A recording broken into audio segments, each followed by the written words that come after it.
Once upon a time, in the heart of the dense Amazon rainforest, stories of a city made entirely of gold, El Dorado, captivated the imaginations of explorers and adventurers from across the globe. Among these intrepid souls was an ambitious Spanish conquistador named Juan Cortés.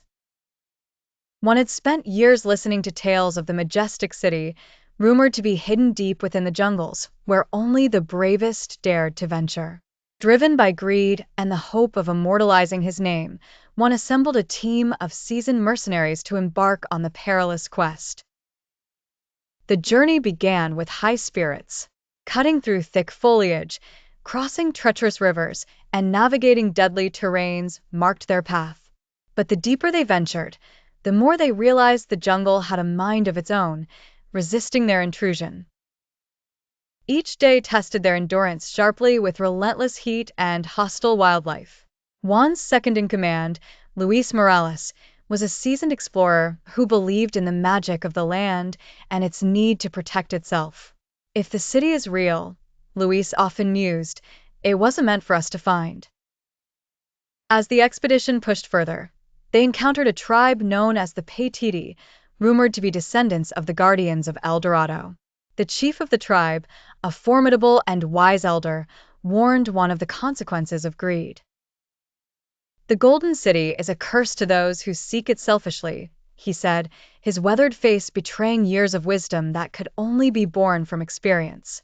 Ignoring the warnings, Juan pressed on. His ambition blinded him, turning every cautionary tale into mere folklore.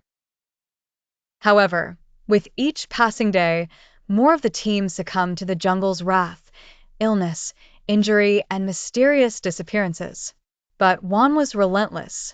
Driven almost to madness, he stumbled upon an ancient map etched into the side of an Aztec-like ruin. This discovery renewed his determination, but it also splintered the group's unity as doubts and fear crept in. Luis, increasingly uneasy, urged Juan to reconsider their mission, but was met with a cold stare. "We've come too far to turn back now," Juan retorted.